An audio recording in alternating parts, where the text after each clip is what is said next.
So I'm back. A lot has happened since I last posted. I originally recorded an explanation as to what was going on and what had happened at the time. I was going to post it. I never got a chance. That's what I'm posting here. But I'll go ahead and come in at the end and fill in the gaps as to what's going on with the bike shop.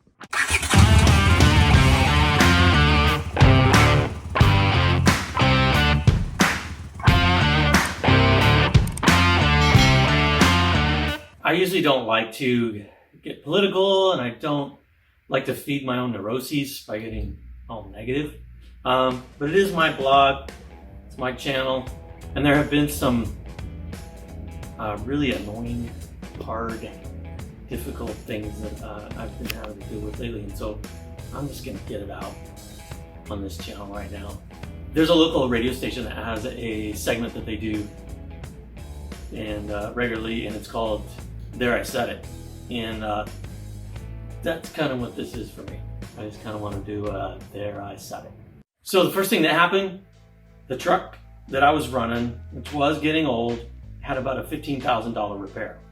The whole fuel system completely went out. I think the pump went out through metal shavings. It was an older DD15 Detroit diesel, and all of the metal shavings went through the entire system, all the way to the pistons, you know, through to the injectors, and so all of that had to be replaced.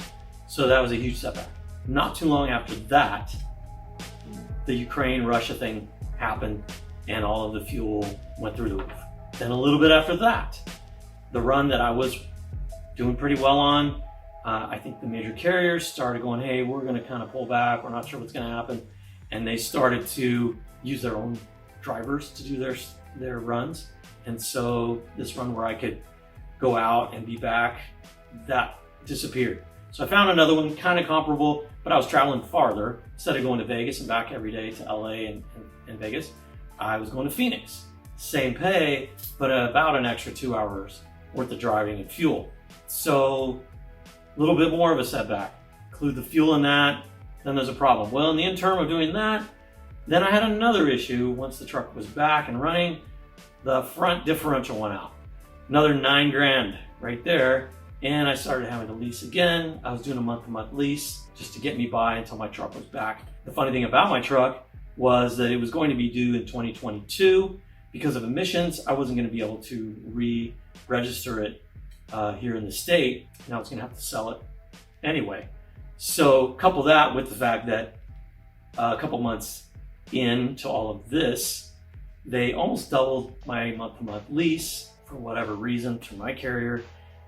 And then after that, that run that I was on started to dry up. And instead of going 5 times a week, I was down to running 2 or 3 times. I feel like I'm just getting hit left and right. So between big oil squeezing me on one side, you know, the lack of planning going into this fuel shortage and oil issue on the government side, and then of course AB5 is coming, and at this point, the point of filming this right now, AB5 is in place, and which was targeted pretty much at all owner operators like me. They rolled it out like it was supposed to be helping out, you know, Lyft and Uber and DoorDash, and then those guys lawyered up, got out of the whole thing, and so it doesn't affect them.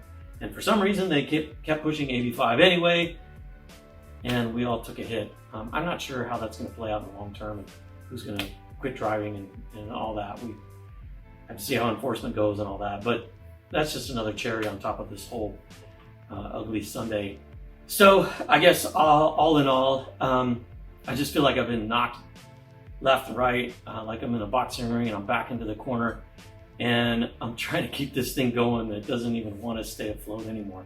Obviously, I've talked about a little bit on the previous video of making a change and starting to do what I really love doing, and putting this whole 21 years of trucking business finally where it belongs, I think, which is behind me.